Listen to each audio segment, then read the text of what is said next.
From the law to grace. At ngayon naman, meron pang isang napakahalagang terminology na katuruan ni Jesus. Worship in spirit.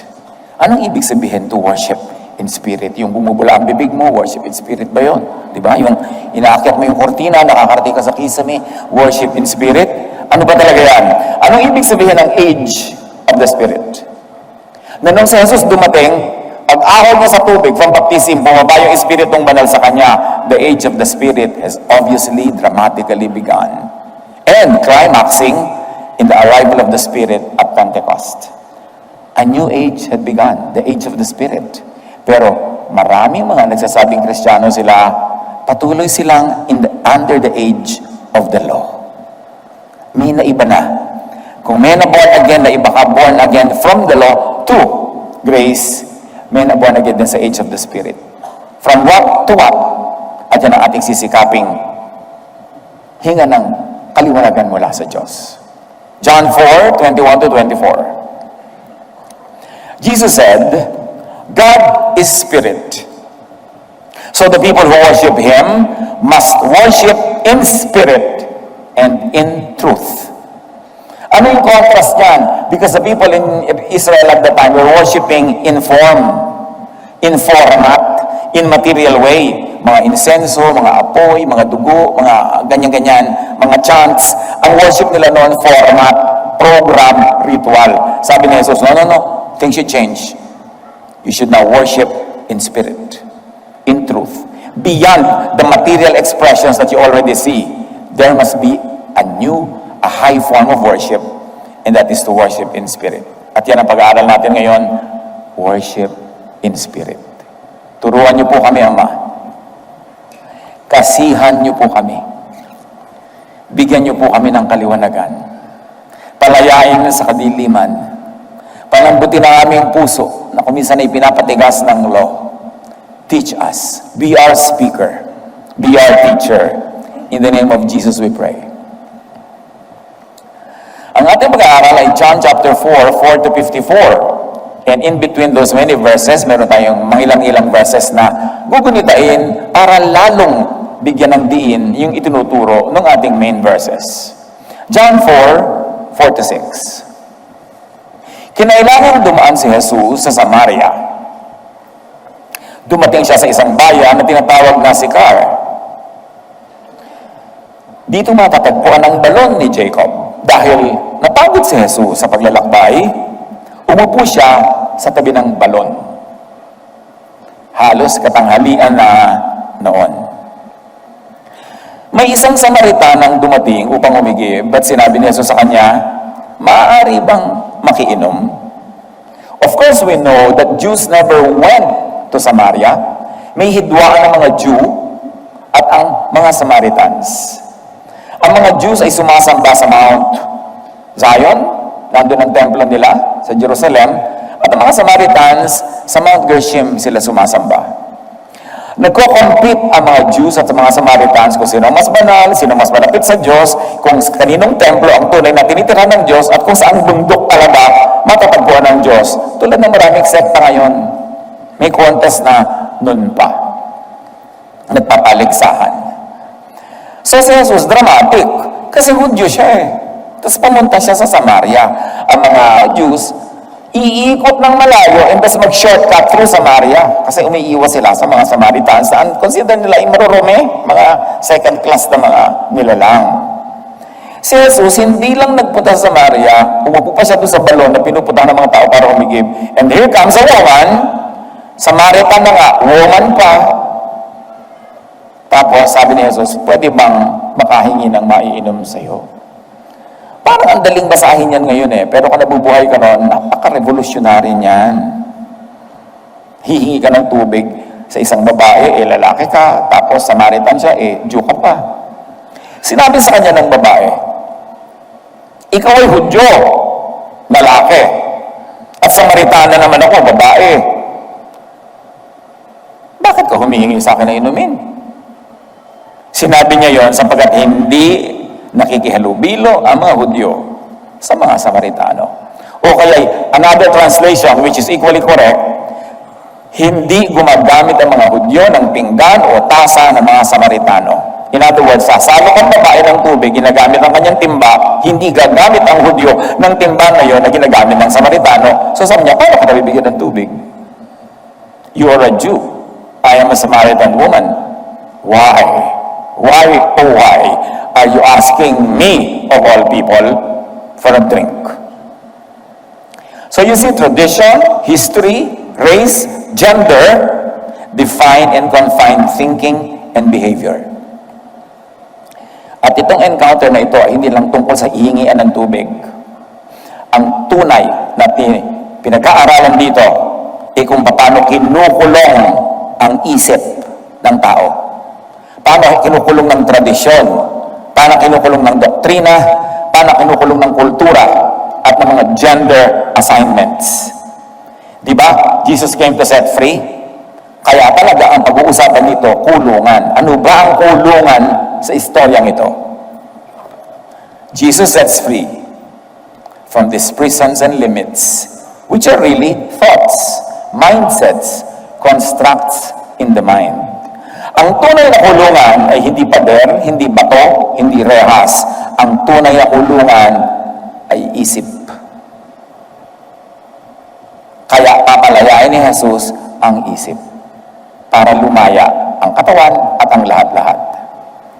John 4:10, sumagot si Jesus, kung alam mo lang ang kalooban ng Diyos at kung sino itong humihingi sa iyo ng inumin, ikaw ang hihingi sa Kanya at bibigyan Kanya ng tubig na nagbibigay buhay.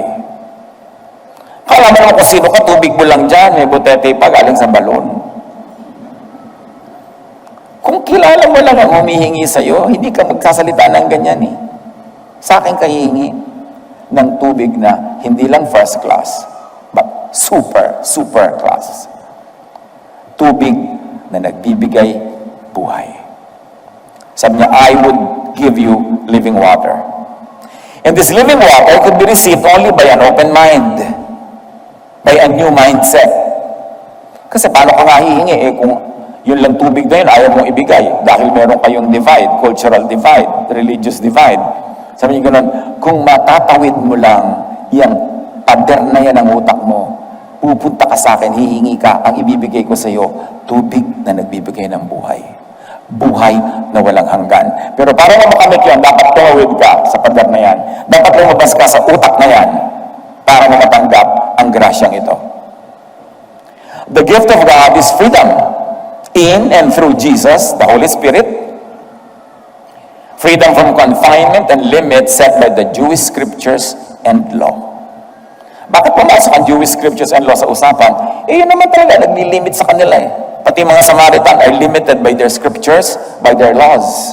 Yun ang nakagapo sila, napipigil sila, nakatali sila. Sabi sa Ephesians 2:14-15, Christ gave His own body to destroy the law of Moses with all its rules and commands. Ang linaw. Sino man ang magsasabing sila'y alagad ni Jesus, sila'y nagtuturo ng katuroan ni Jesus, ay susunod sa ginawa ni Jesus na halimbawa. He destroyed the law of Moses that imprisoned people, that limited their belief, that limited their freedoms, that limited their very lives. Jesus came to destroy the law of Moses. Anybody who says follower sila ni Jesus must do the same. Or must at least enjoy the freedom already given by the finished act of Christ, that is, destroying the law. Not the moral law, ha? Hindi yung mga huwag kang makikiapid, huwag kang gagawa ng masama. Yung law na yun tuloy. Pero yung mga religious laws that limited, tulad ng Sabbath, tulad ng diet, tulad ng mga gender roles and assignments, mga cultural laws associated with religion, winasak na lahat ng Jesus yun para makalaya ang tao. Para pwede na magtalastasan ang Jew at ang Samaritan at ang Gentile.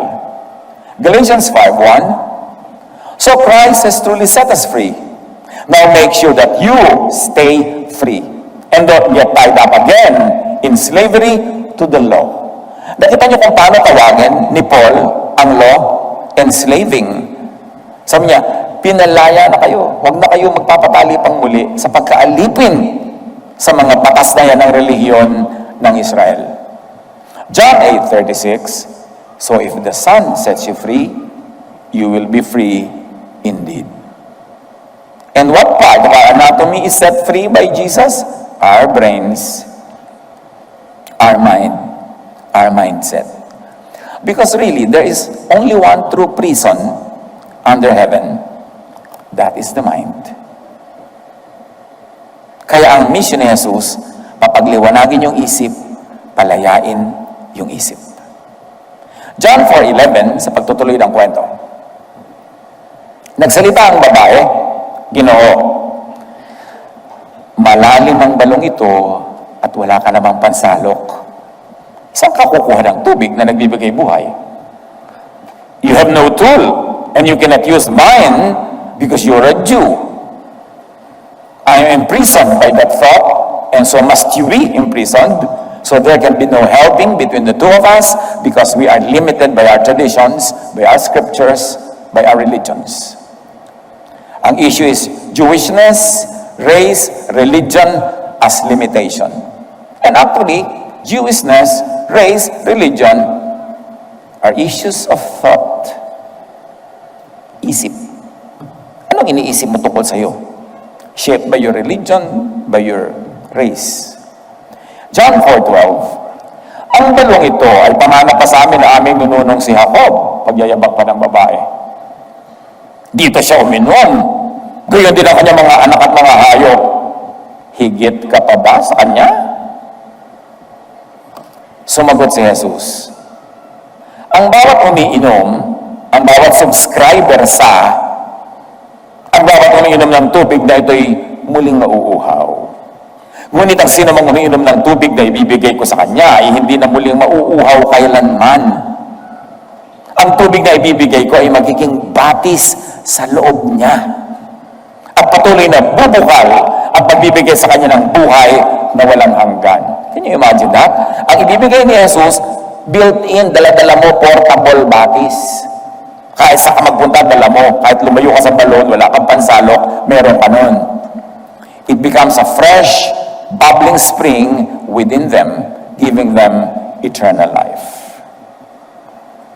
Everyone who drinks this ordinary water, sabi nga ni Jesus, subscribe to this religious idea and belief, will never be satisfied and rested.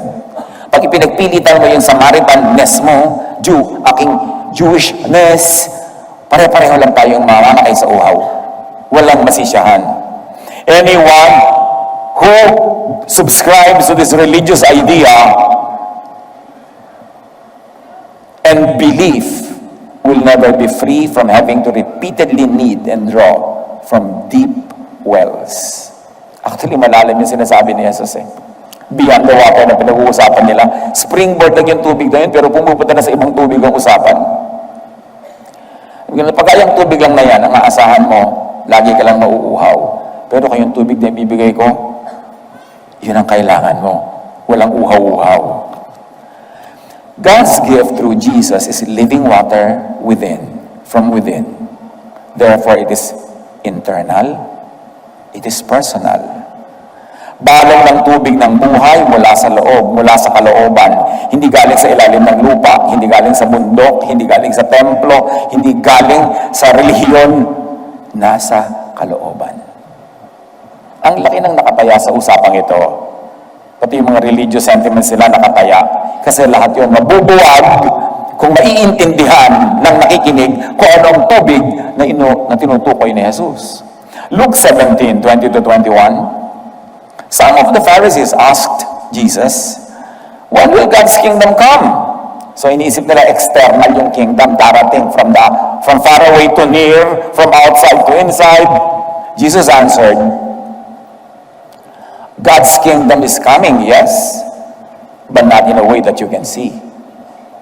People will not say, look, God's kingdom is here, or there it is. No. God's kingdom is here with you.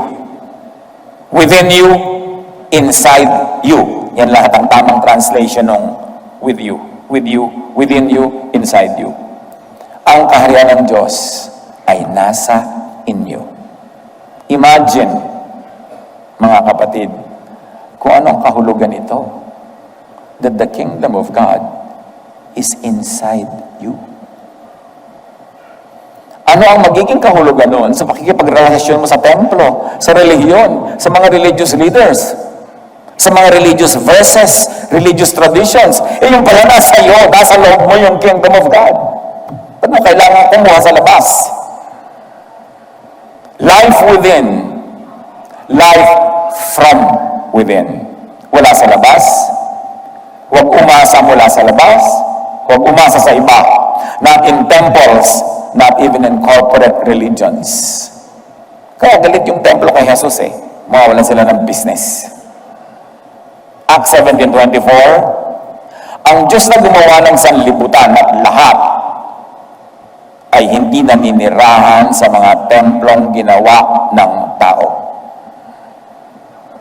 Sino man ang magsasabi sa inyo, magpapagawa tayo ng bahay ng Diyos, inuutulan kayo na para kayo mag-donate.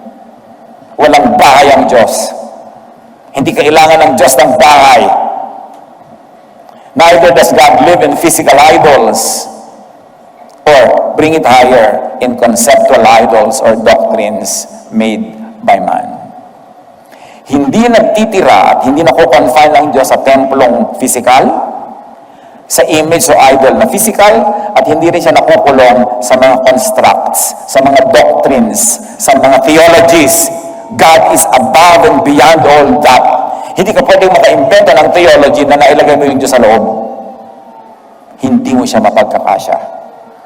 1 Corinthians 3:16, don't you know that you yourselves are God's temple? And that God's Spirit dwells in your midst, or in you, or within you? Kayo'y templo ng Diyos at naninirahan sa inyo ang Kanyang Espiritu. Naman ninyo kung ano kahulugan nun. Tayo ang templo. Naninirahan sa atin. Kaya meron tayong baptist sa loob na kusang bumubukal. God's gift through Jesus is living water, welling up to eternal life. Meaning freedom from eternal death, from spiritual hunger, thirst, freedom from food. John 4:15-18. Sinabi ng babae, Ginoo, bigyan po ninyo ako ng tubig na yan upang hindi na ako mauhaw, ni pumarito pa upang sumalok na muli. Na-realize ang babae, magandang nakataya sa usapan na to. Hindi pa lang niya maintindihan ko ano yun. Pero sabi niya, gusto ko yan. Sana all. Sabi niya. Dapat meron din ako niyan. Sabi ni Jesus, gusto mo pala. Umuwi ka at isama mo dito yung asawa. Wala akong asawa. Sagot ng babae. Sinabi ni Jesus, tama ang sinabi mo wala akong asawa. Sapagkat 5 na ang iyong naging asawa. At ang kinakasama mo ngayon ay hindi mo asawa. Totoo nga ang sinabi mo. Hindi naman siya minamarites ni Jesus Nagpapakilala lang si Jesus. Kaya sabi ng babae, Ginoo, palagay ko isa kang propeta. Kasi nalaman ni Jesus yung si Jesus lang dapat ang makaalam at siya lang. Pero alam. Kaya sinainukat ni Jesus to para magpakilala siya. Alam ko nangyayari sa buhay mo. Alam ko kung anong dapat mong malaman. At alam ko kung anong tunay mong kailangan. Kaya sabi niya, propeta yata kayo. Diba? The woman's need for water, also her other needs, her needs for a husband or husbands were insatiable. Hindi masyahan, kaya nakakalima na. Maganda yung metaphor kasi kahit isang drum na tubig ang makuha niya, isang vapor na tubig, hindi pa rin siya masisyahan. Kaya ginagawa ni Jesus yung parallelism. Yung tubig na yan, hindi ka masisyahan. Tulad ng hindi ka nasyahan sa mga lalaking nandaan sa iyong buhay. Kasi hindi naman talaga yan ang kailangan mo At yung ibibigay ko sa iyo, yun ang kailangan mo, kaya yun ang pag-usapan natin. Bini Jesus. Hindi naman siya sinusumbatan o sinusurot sa kanyang mga naging panlalalaki. Her means, her tools, meaning ordinary water, and husbands as well, do not truly satisfy, are transient. So now, naihanda ni Jesus yung puso ng babaeng makinig. Kasi naungkat na niya yung pinaka-sensitive na bagay sa kanyang buhay, na ngayon ay tinanggap na niyang propeta po kayo. Ibig sabihin, maniniwala ako sa sasabihin niyo. John 4:20, ibinalik na naman ng babae ang usapan sa hidwaan. Contest na naman. Dito sa bundok na ito, sumasambang sa Diyos ang aming mga ninuno. Ngunit sinasabi niyong mga Hudyo, nasa Jerusalem lamang dapat sambahin ng Diyos. Another paligsahan ng thought, paligsahan ng doctrine, paligsahan ng utak. Our mountain, Mount Gerizim, or yours, Mount Zion? Yun ang tanong ng babae. Our tradition, belief, laws, and doctrines, or yours? Alin ba ang superior? Kaya niya, higit ka pa ba sa aming ninunong si Jacob na nagbukay ng balon na to? John 4:21, sinabi naman ni Jesus, maniwala ka sa akin. Darating ang panahon na sasambahin ninyo ang Ama, hindi nasa bundok na ito.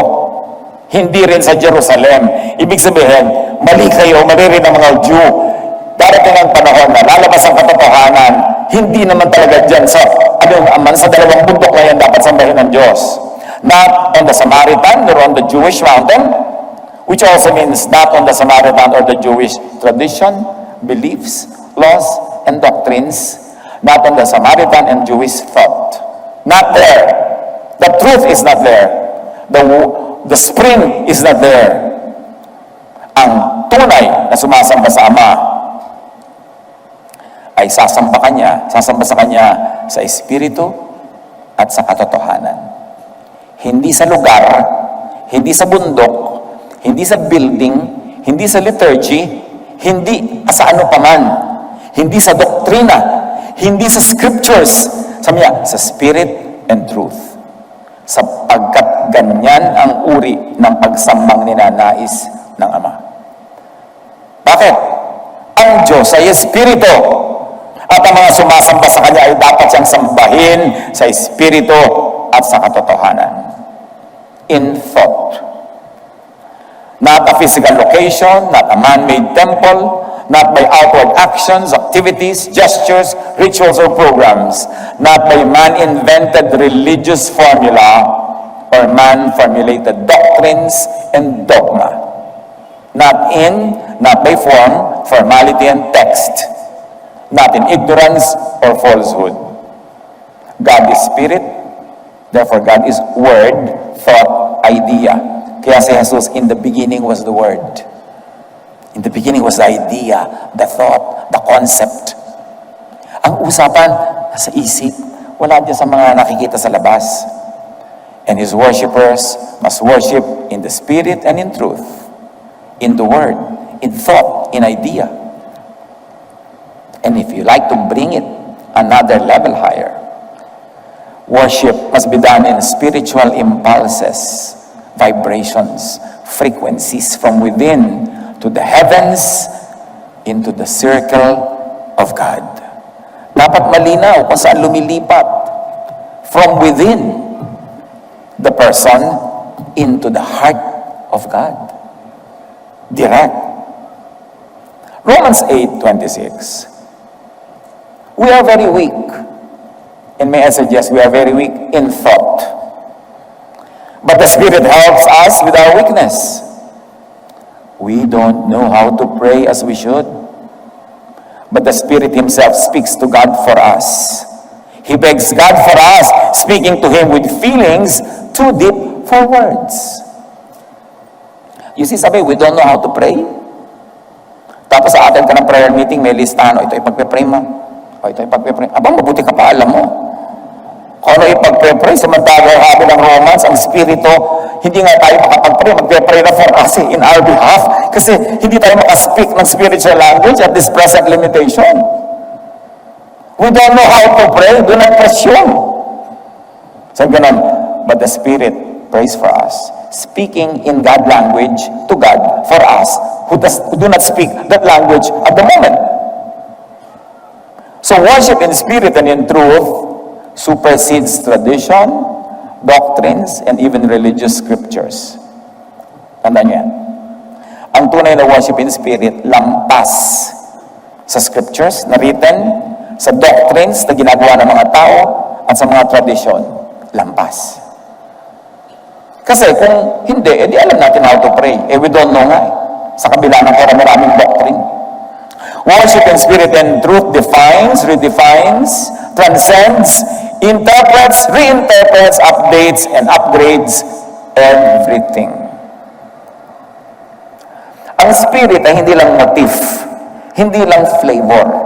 The age of the spirit changes everything in the dynamics between man and God. In prayer, in worship, revolutionary to. Buong superstructure papalitan. Hindi lang konting dagdag dito, change of color and motif there. Hindi gano'n ang pagdating ng spirit. Dapat merong malaking maiba.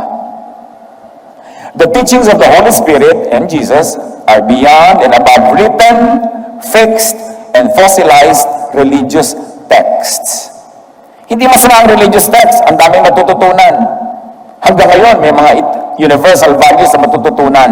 Pero while you are text-based, you must not be text-limited. Yun ang sinasabi ng age of the Spirit. Tapos na ang age of Scripture carved in stone.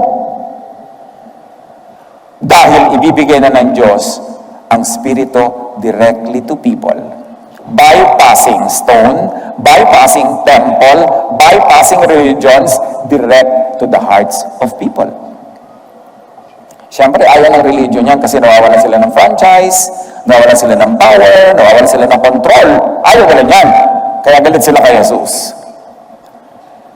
Listen and give priority to the Holy Spirit as teacher and guide above written and set religious texts. Kasi kung mayroong isang tunay na napakalaki rin kulungan, yun ang kulungan ng written text. Parang, uy, bakit ka mag-aadobo? Anong verse ang nagsabing pwede kang mag-adobo? Talaga, kulungan ko yung verse. Hindi ako talaga pwede magpaksiw dahil wala sa Bible yun. Ang dami-daming tao nakakulong doon sa scripture, sa words. Remember, ibinigay yan sa specific people, the Jewish people, at specific times in their history. Kaya kahit ngayon, iba na rin yung text nila Hindi na yung nung unang-una pa, kasi naiba na rin yung culture nila. Yung mga laws na iba-iba rin. Katulad ng mga laws ng bayan, pinapalitan, nagkakaroon ng constitutional amendments, ganun din ang Jewish law. Tapos ikaw naman, nakikibasa ka lang ng law na ibinigay sa kanila, hindi naman sa'yo. Ibinigay nung unang panahon, hindi naman ngayon. Tapos kung ano yung nababasa mo na ibinigay sa kanila nung unang panahon, yun ang gagawin mo ngayon. Di nakukulong ka. Kaya gusto ni Jesus, lumaya ka dyan. John 16:13, that when He, the Spirit of truth, comes, He will guide you into all the truth. Namnamin nyo to. Kausap na dito ni Jesus, mga Hudyo, na nakalumag sa law, ang daming law, ang daming scripture, ang dami-dami nilang mga alam, ang dami-dami nilang mga katuroan. Pero sabi ni Jesus, when the Spirit comes, He will guide you into all the truth. Anong ibig sabihin? Noong panahon pala na yun, in spite of the religiosity, wala pa pala, hindi pa pala all ang truth nila noon. Kasi kung all na yung truth nila, bakit pa sasabihin ni Jesus na when the Spirit comes, He will guide you into all the truth? So pagdating talaga ng Spirit na yun, may mga ituturo siyang wala dun sa body of truth na alam at pinaniniwalaan at pinapractice sa mga Hudyo. Ibig sabihin, when the Spirit sets you free, it sets you free from the confines of that Scripture. Yung mga hindi pa nila alam doon, hindi pa itinuro doon, ituturo pa ng Spirit. So bakit mo ngayon ikukulong ang sarili mo doon? Samantalang ilalabas ka nga doon para i-guide ka into all the truth. John 16:13, He will not speak on His own, He will speak only what He hears. So this is a direct message from God, not via official religious texts. Addressed to the new creation, the new person, the born-again person, to the new mind, the new receiver. Binanggit ko kanina sa ating first worship that the mind is not a factory of thoughts. It is a receiver of thought. Kaya yung mind mo, pag na-born again, tumanggap kay Jesus, nagkaroon siya ng bagong frequency, nagkaroon siya ng bagong capacity to understand, Nagkakaroon siya ng bagong capacity to understand messages from God, from the heart and mind of God. Napansin niyo ba, kung minsan nagpa-problem solve kayo, isip kayo ng isip, hindi niyo naman masolve. Pero minsan, nagsasabon lang kayo, nagtatanggal ang mga libag-libag, biglang, pumasok yung solution sa utak niyo. Hindi niyo naman talaga inisip. Siyempre, wala namang kinalaman sa libag yun. Ang point, ipinagkaloob. Ang utak natin, kaya ibinigay yan ng Diyos, hindi para ka mag-isip sa sarili mo, para ma-receive mo ang sinasabi niya sa iyo ng buong linaw. Ang isip na yan, para makatanggap ng new message sa new age of the Spirit, kailangan siya maging new heart. Kaya sabi, I will remove your heart of stone and give you a heart of flesh. Kailangan ma-born again yung utak mo, mapalitan ng frequency, ma-upgrade ang kanyang mga specs para makatanggap siya ng mga leveled up impulses and messages. Mangyayari lang yun pag tunay kang born again. Nakakatanggap ka at tinatanggap mo ang mga katuroang labas sa dati mo nang alam, yung iba kabaligtaran ng dati mong alam.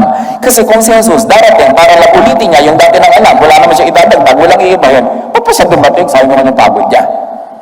Kaya siya dumating para palayain ka doon sa mga dating kulungan ng isip na yan at bigyan ka ng bagong mind, bagong thought, bagong spirit.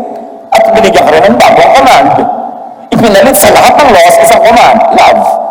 You see, Jesus is about change. The Holy Spirit is about change. You cannot just continue being Jewish under the law. Tapos sasabihin mo, Christian ka. May pagbabagong malaki. John 14:26, ang patnubay, ang Espiritu Santo na isusugo ng Ama sa pangalan ko, ang siyang magtuturo sa inyo ng lahat ng bagay. So, hindi pa pala alam ng mga Jews at that time, di ba? Ituturo pa lang. Tapos ngayon, ikukulong mo yung sarili mo sa dati ng alam ng mga Jews, di wala kang bagong matututunan. Romans 7:6. Ngunit malaya na kayo ngayon mula sa kautusan. Saan lumaya? Mula sa kautusan. Tatandaan niyo kung saan lumaya. Na born again from the law. Ngunit malaya na tayo ngayon mula sa kautusan dahil namatay na tayo sa kasalanang dating umaalipin sa atin. Ibig sabihin, namatay na si Jesus, parang namatay na rin tayo by substitution. Hindi na tayo tatabla ng mga kasalanan na yan dahil namatay na tayo. Di ba? Pag namatay tayo, yung utang di mo nababayaran, yung lahat ng mga, dahil above the law ka na, lampas ka na. Ganon din yun. Namatay ka na sa kasalanan. Tapos yung iba naman ngayon, pinipilit ka pa rin patayin sa kasalanan, parusahan, pinipilit ka pa rin pagdusahin dahil nagkasala ka. Namatay ka na nga sa kasalanan through Jesus. Pati hindi naiintindihan yung turo na yun ni Jesus. Ngunit malaya na tayo ngayon mula sa kautusan dahil namatay na tayo sa kasalanan dating umaalipin sa atin. Kaya, tayo'y naglilingkod sa Diyos, hindi ayon sa lumang batas na nakasulat, yan yung scripture, kundi ayon sa bagong buhay ng Espiritu. Hindi na kayo limited sa written text. Lampas na tayo doon. Nandito na kayo ngayon sa hindi nakasulat, sa batas na nakasulat sa inyong puso na ibinibigay ng Espiritu. But now, by dying to what once bound us, the law, we have been released from the law so that we may serve in the new way of the Spirit. Read with me aloud. And not in the old way of the written code. Ang hina nyo naman magbasa. Ulit. We serve in the new way of the Spirit and not in the old way of the written code. Gusto ko kasi madidig nyo sa sarili nyong boses yan. Not in the old way of the written code. Tapos ngayon, ang mga Pharisees, lagi kang ibabalik sa written code. Lagi kang ibabalik sa law. Tulad nung sabi nila sa kay Jesus, ang babaeng ito, according to the law of Moses, dapat batuhin. Yun yung sinasabi ng written code. Pero umandar na ang Spirit, hindi yun ipinabato ni Jesus. Apply nyo para pakinabangan natin yung dinala ni Jesus. The new way of the Spirit instead of in the old way of the written code or the old scriptures. Loyal tayo kay Jesus. That loyalty is above our loyalty to any religious text, to any tradition, to any format of religion. Huwag pakulong, palimit, patali sa texts, sa verses, sa creeds. Ginawa lang yung mga yan to control. Sa statements of faith na ginawa lang ng tao. Sa vocalized teachings in oral traditions. Sa laws carved in stone. Yung hindi mapapalitan, nakauka sa bato. Mamatay na tayong lahat, susundin natin kasi nakasulat sa bato. Huwag pakulong sa mga batas na yan, written on paper or any medium, or celebrated in ritual and tradition.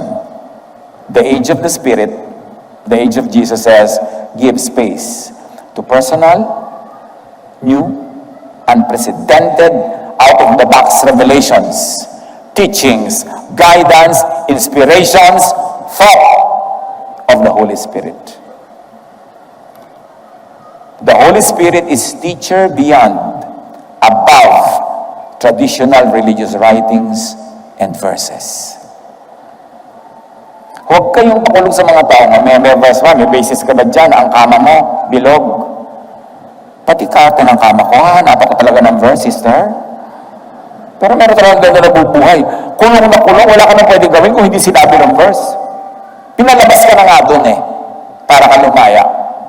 Hindi ka naman pinalabas para magwala, para gumawa ng lahat ng mga kasamaan, no. Kundi para lalo kang bumuti. Para lalo kang maging katulad ni Jesus. At para lumaya ka, ma-enjoy mo yung buhay na ibinibigay ni Jesus. But when He, the Spirit of truth, comes, He will guide you into all the truth. He will not speak on His own. He will speak only what He hears. And He will tell you what is yet to come. Sa age ni Jesus, hindi ba sabi ni Jesus, and then the end will come. The end of the temple yun. The end of the age of the law will come. Pag sinabi ni Jesus, it will happen, I'll be with you until the end of the age. Hindi end of the planet yun. Hindi end of the world. End of the age of the temple.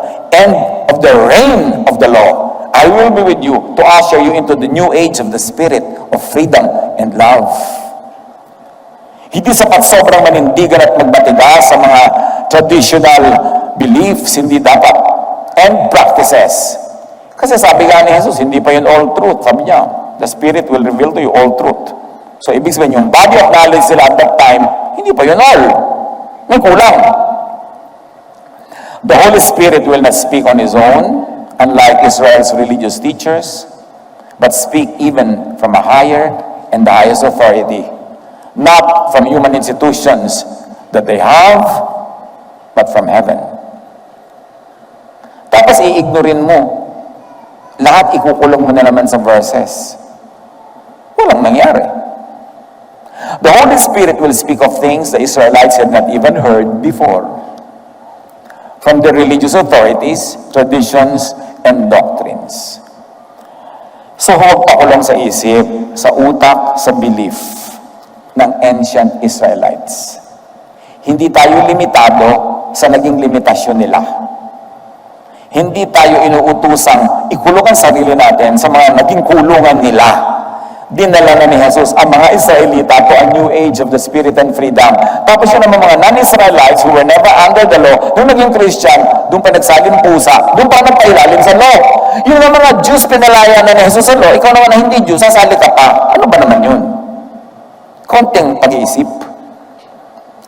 Jesus teaches the truth unheard of by ancient Israel, far beyond what Israel had already heard, to be taught by the Holy Spirit, no less, coming from God directly, has yet to come, but was coming soon. Of course, that was said 2,000 years ago. Therefore, Israel and all believers had better be ready to hear new things. Israel and the non-Israelite believers of Jesus had better be ready to hear new things unheard of in the Jewish scriptures. Malinaw ba? Kailangan ready ka na makarinig ng bago, ng iba, ng nasa labas, ng kinaugalian ng Israel. Mark 1:27. Kaya nga pagdating ni Jesus, na-obvious na yon. Ang lahat ay namangha, kaya't sila ay nagtanungan sa isa't isa. Paano nangyari yun? Ito'y isang kakaibang katuruan. Yun ang reaksyon nila sa katuruan ni Jesus. Makapangyarihan niyang nauutusan ang masasamang espiritu at sumusunod naman ang mga ito sa kanya. Proof of genuineness. You see, ang katuruan ni Jesus ay kakaiba, bago. Hindi repeat nung luma. Kaya kung ikaw, tunay ka nga nananalig kay Jesus, huwag kang matakot sa bagong karunungan, sa bagong kaalaman, dahil yun talaga ang dala niya. Hahanguin niya ang Israel sa mga lumang kaalaman na nagkukulong sa kanila. Therefore, Israel had better be willing to obey, to hear new teachings, and able to change their minds, their thoughts, their beliefs. Ang tunay na conversion ay hindi nagpabautismo lamang. Hindi nag-join ng isang church lamang. Ang tunay na conversion is change of mind. About what? About the law. About God's love. From judgment to grace. From harshness to love. Dapat change of mind. Romans 12:2. Hayaan ninyong baguhin ng Diyos ang inyong pag-iisip upang maunawaan ninyo ang kanyang kalooban. Sa gayon, magagawa ninyo kung ano ang mabuti, kalugod-lugod, at ganap na kalooban ng Diyos. So, ano daw dapat? Hayaan nating baguhin ng Diyos ang ating pag-iisip. Pag may binago sa isip, ibig sabihin, dating iniisip na iiwan at may bagong iniisip na pupuntahan. Yun ang pagbabago. Hindi pwedeng ipilit mo yung dati, basta walang gagalaw. Ano yan, Vonel? Uy, natatandaan ng iba dyan, di ba? Walang gagalaw sa Yeye Bonel. So, ganun yung iba sa doktrina. Walang gagalaw. Ito na yung nakalakihan ko. Walang papalitan. Ito na yung una kong narinig. Walang papalitan. No. Sabi, hayaan yung baguhin ng Diyos ang inyong pag-iisip. Kailangan mag-change. Let God transform you into a new person. Willing ka dapat, no? And be able to change doctrines and practices. From the old to the new, from the law to grace and love, from Mosesness and Phariseesness to Jesusness. Kaya nga, mamalata tayo lagi, kaji Jesus-ness, di ba? Para talagang malinaw. Kasi kahit anong gawin mo dyan, magtitiwari ka, mag-worship ka, akyatin mo yung mga poste. Pero pagka hindi nagbago ang iyong isip about the law, under the law ka pa rin. Natatakot ka pa rin, at mananakot ka pa rin ng iba. Hindi ka lalaya, hindi ka pag-aarian ng Diyos. What changes in belief and thinking and practices does Jesus in John 16:13 teach and require? Especially of people who had earlier subscribed to traditional teachings that will now have to submit to new teachings that the Holy Spirit will reveal. Pag-isipan mabuti yan. Kailangan may pagbabago. May nagsasabi pa, nagbago ka na. Dapat talaga, di ba? Dapat tayo nagbabago. Kailangan tayo magbago. Even Jesus grew in wisdom. Tayo pa ang hindi mag-grow. Alam niyo ibig sabihin ng growth? May na-outgrow ka, so you grow into something. So tama, dapat may ma-outgrow, may maiwan. Dapat yun. Kailangan yun. Jesus sets free from the bounds of written religious texts. Now, that is a major enlightenment. Kailangan natin pag-isipang mabuti yan. Hindi natin binabaliwala ang written religious text, pero hindi tayo nagpapalimit doon. Dahil merong leading ng Holy Spirit outside of it. Listen and give priority to the teachings of Jesus as teacher and guide above written verses. Si Jesus, ang dami niya ginawa. Di ba may written verses? Wala ka dapat gagawin pag-sabat. Ang dami nga niyang ginawa pag-sabat. So, ibig sabihin, lumabas siya sa verses. Sabi ng iba, huwag kang kakain ito, huwag kang kakain ito. Sabi ni Jesus, kahit anong kainin mo, hindi marurumi ng spirit mo. Oh, lumabas siya sa verses. Ang daming ginawa ni Jesus na paglabas. So, huwag kang pakulong. John 14:13, sumagot si Jesus, ang umiibig sa akin ay tumutupad ng aking salita. Hindi salita ng iba, ng aking salita. Iibigin siya ng aking Ama, at kami pupunta at mananahan sa Kanya. Paano ka daw pananahanan ng Ama? Pag pinahanahanan ka ni Jesus. Paano mananahan sa'yo si Jesus? Pag ikaw ay tumutupad sa Kanyang salita. Hindi sa salita ng iba, sa salita niya. Kaya kahit sino pa man ang pinapakinggan nyo, pinupuan nyo, sinusunod, dali nyo muna kay Jesus. Ano sabi ni Jesus tungkol dyan? Kaya pinupuan nila si Moses. Sabi ng batas ni Moses, papatayin ng babae ang namamatay. Yun ang pinupuan nila eh. Sabi ni Jesus, Kung sinong walang kasalanan, di bumato, in effect, hindi niya pinabato. So, lumabas si Jesus sa salita na yun ni Moses, may bago na siyang kautosan, huwag kayo mambato dyan.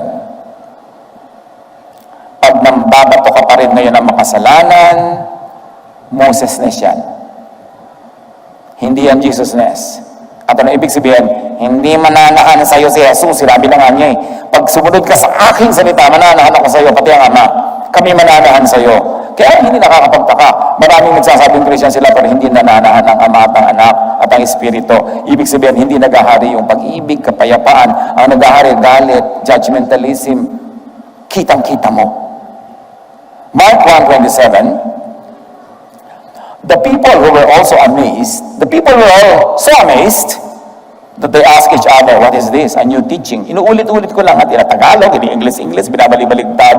Gusto ko pa nga sanang ibikol, pero hahaba. A new teaching and with authority. He even gives orders to impure spirits and they obey Him.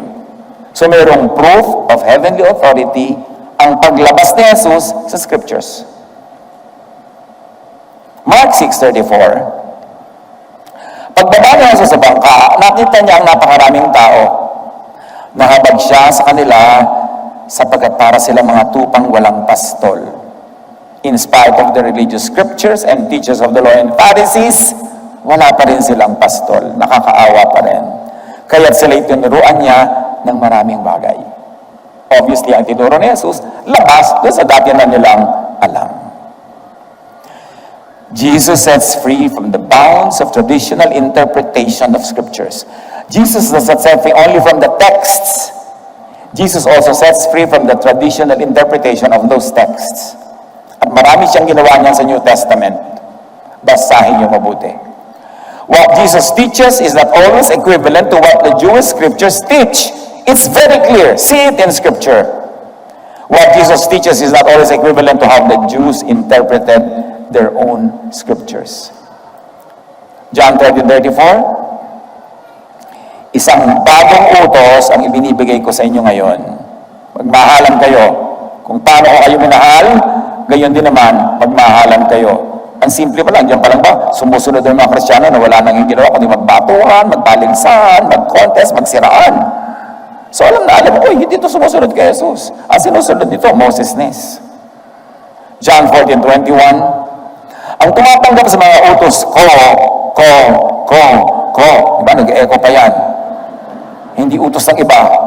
At tumutupad sa mga ito ang siyang umiibig sa akin. Huwag ka sabi ng love dyan, pero hindi ka naman sumusunod sa utos ni Jesus. Ang umiibig sa akin ay iibigin ng aking Ama. At iibigin ko rin siya at ako'y lubusang magpapakilala sa Kanya. So, paano magpapakilala sa iyo si Jesus? Sumunod ka muna sa utos niya, hindi sa utos ng iba. At pag siya ang sinusunod mo, matutuwa siya sa iyo, magpapakilala siya sa iyo, mas marami ka pang matututunan bago. Uusad ka ng uusad, mag-upgrade na mag-upgrade. Ang ending nun, freedom. Sumunod muna sa utos ni Jesus para mas lubusan pa siyang magpakilala at mag-reveal. Jesus sets free by giving space for what the Holy Spirit teaches apart from and outside of written verses. We respect the verses and we use the verses as long as they pass the Jesus filter. That should be clear. What Jesus teaches is equivalent to what the Holy Spirit teaches and will and would still teach. Acts 7:51, napakatigas ng ulo nyo. Bakit daw? Kung ano ang ginawa ng inyong mga ninuno, yun din ang ginagawa ninyo ngayon. Lagi ninyong nilalabanan ang Espiritu Santo. Diba? Nilalabanan yung sinasabi ng Spirit. Pinipilit yung ikulong sa inyong mga tradisyon. Acts 10:47, tulad natin, sila ipinagkalooban din ng Espiritu Santo. Sino ang law? Ang makapagbabawal na bautismuhan sila sa tubig. So lumabas sila sa law, sa scripture, sa tradition. Maraming ginawa sa Book of Acts. Nasanay na lang tayo nababasa at ginagawa na rin natin. Wala nang shock value. Nung panahon nila, shocking. Kasi lumabas sila sa scripture. Sa Jewish scripture, sa Old Testament.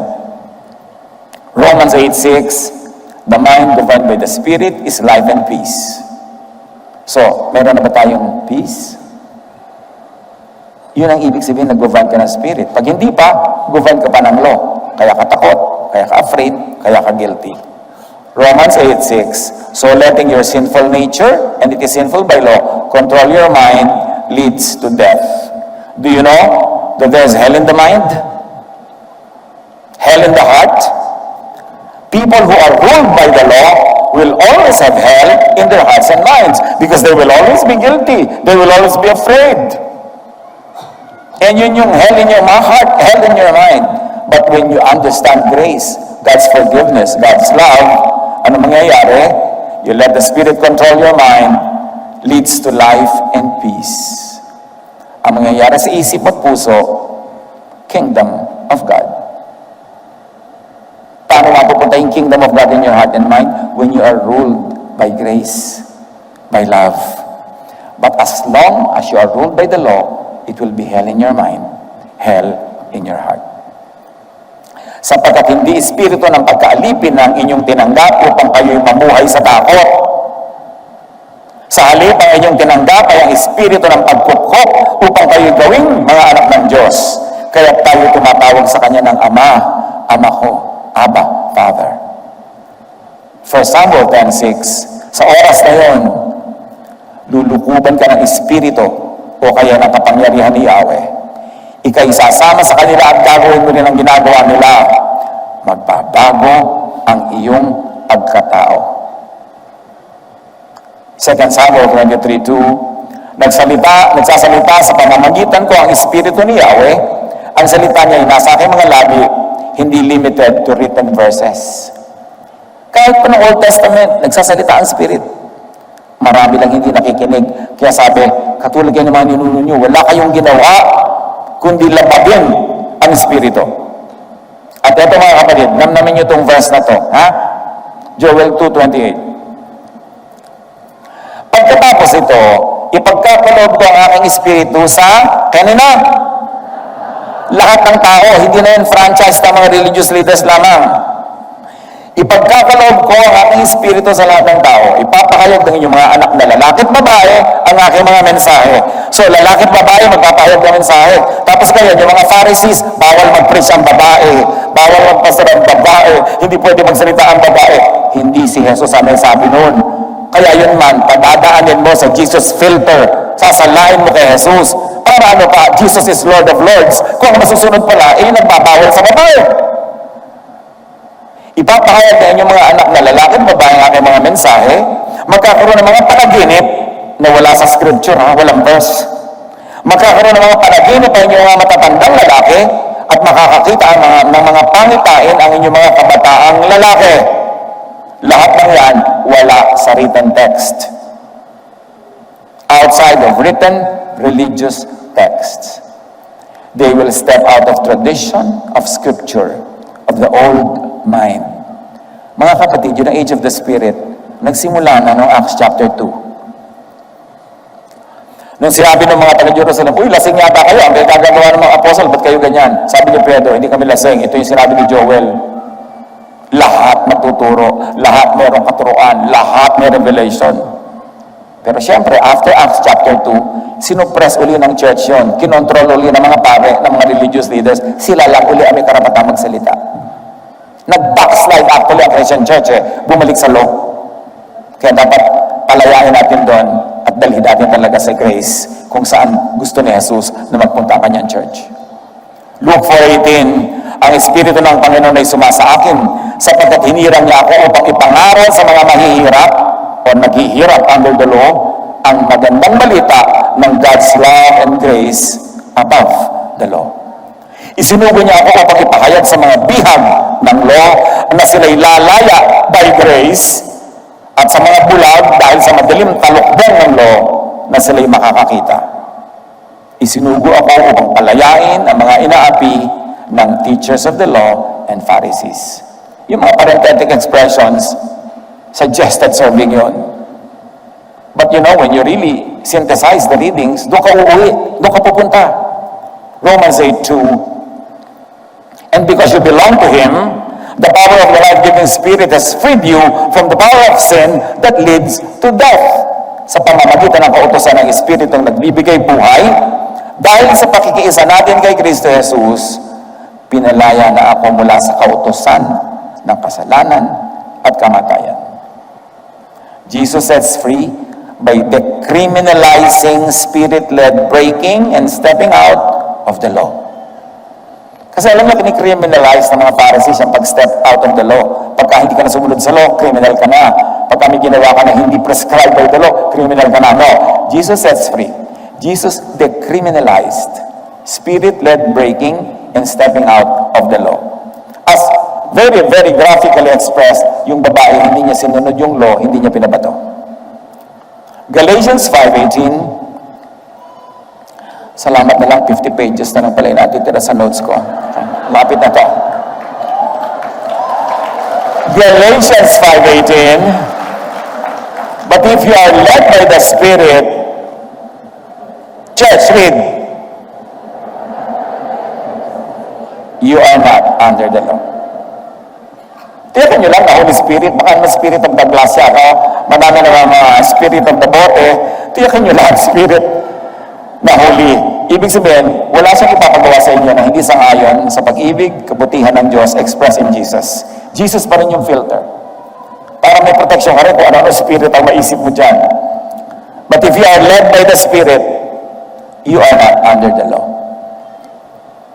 Halimbawa, sabi ng napaka-higpit na church, walang a-absent na Sunday school teacher, 52 Sundays a year. Dapat nandito kayo, bumiyak man ng lupa, bumidlak, di ba, magka-tsunami, magkaroon ng earthquake, magturo kayo dyan. Ito lang yung lola mo, nagtatampo sa'yo, naglalambing, taga-malayo, hindi mo na ako dinadala, wala mga born again ka. Led ka ngayon ng Spirit, pupunta mo yung lola mo, nalagihingalo na nga, di ba? Sasabihin mo doon sa iyong mahigpit na teacher na superintendent, absent muna po ako sa Sunday, pupunta ako sa lola ko. No! The Sunday is for God. Diba? The whole of it. Hindi lang 1 hour, 1 whole day. Yun yung law. But if you are led by the Spirit, you are not under the law, umabsent ka. Puntaan mo yung lola mo. Kasi inaalipin ka lang yun ng church, kahit naghihingalo ka mag-anak, ikakasalang pinsan, ililibing ang lola, hindi ka pinapa-attend. Kahit naman magturo ka na magturo, pareho pa rin yung mga marites, hindi rin naiiba. You are not under obligation to the law of Moses. Lalo naman sa law of the Pharisees. At lalong-lalo naman hindi sa law of modern-day Pharisees. Kung pinapatubayan kayo ng Espiritu, wala kayo sa ilalim ng kautusan. Paano po yan, Pastor? May picnic yung office namin, nandun yung gwapo. Sunday. O ano ba? Kanino Spirit ba yan nangungusap sa'yo? Diba? Di makinig ka.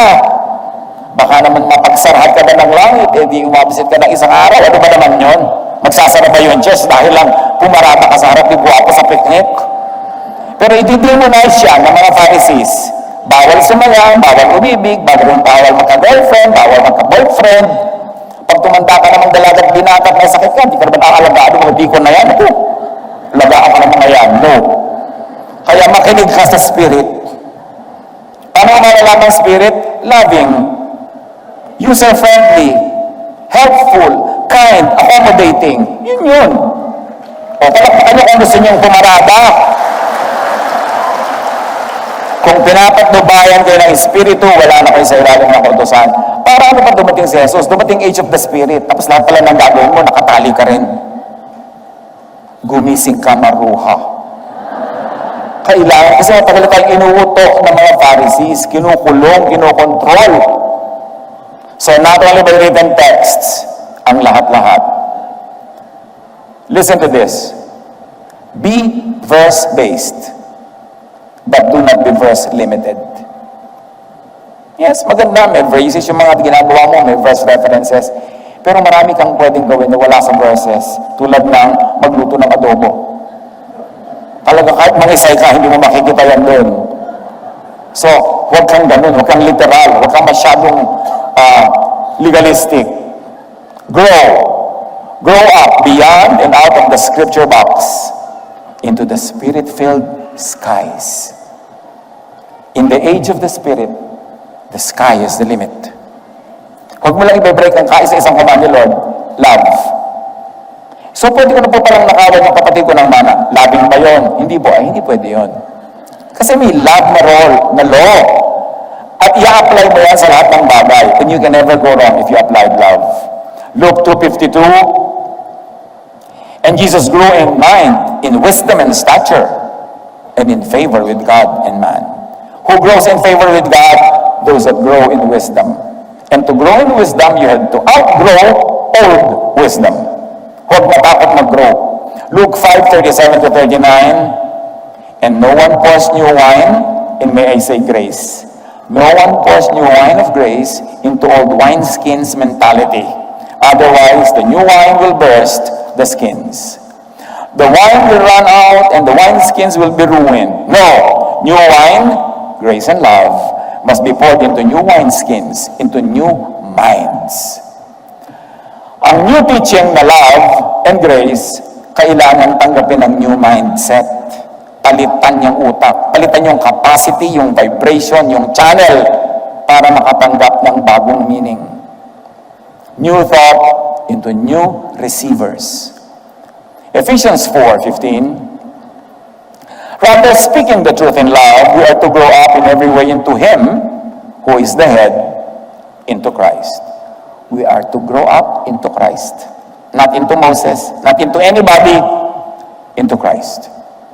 1 Thessalonians 5:19-21, do not quench the Spirit. Do not treat prophecies or new knowledge outside of written religious texts with contempt. But test them all. Hold on to what is good. Balik tayo sa kwento ng babae sa balon. Siya nga pala yun ang kwento natin, so bumalik tayo doon. John 4:25-26. Sinabi ng babae, nalalaman ko pong darating ang Mesiyas, ang tinatawag na Kristo. Pagdating niya, siya ang magpapahayag sa amin ng lahat ng bagay. Akong kausap mo ngayon ang iyong tinutukoy. Sabi ni Jesus, I am the Messiah. Dumating na. So pakinggan. Huwag ipagpilitan ang dati. Huwag ipagpilitan yung mga anti-Jesus scriptures. Huwag ipagpilitan ang anti-Jesus traditions. Dumating na ako, so makinig ka na. Yun ang ibig sabihin ni Jesus. Nakinig na ang babae, ha? Iniwan ng babae ang kanyang banga. At gawin nating metaphor, iniwan na niya yung kanyang old mind, old mindset, old goals, old objectives. May bago na siyang gusto buhay. Isipin mo, nagpunta siya nun, tanghaling tapat, ang init-init para umigib. Ganun kahalaga yung tubig sa kanya at that moment, pero biglang naiba. So alam mo, nabuwan again. Naiba yung isip niya eh. Iniwan ng babae ang kanyang banga, bumalik sa bayan at sinabi ng mga taga-roon, sa mga taga-roon, hali kayo, tingnan ninyo ang tao nagsabi sa akin ng lahat ng ginawa ko. Siya na nga ang Kristo. Kaya lumabas ang bayan ng mga tao at nagpunta kay Jesus.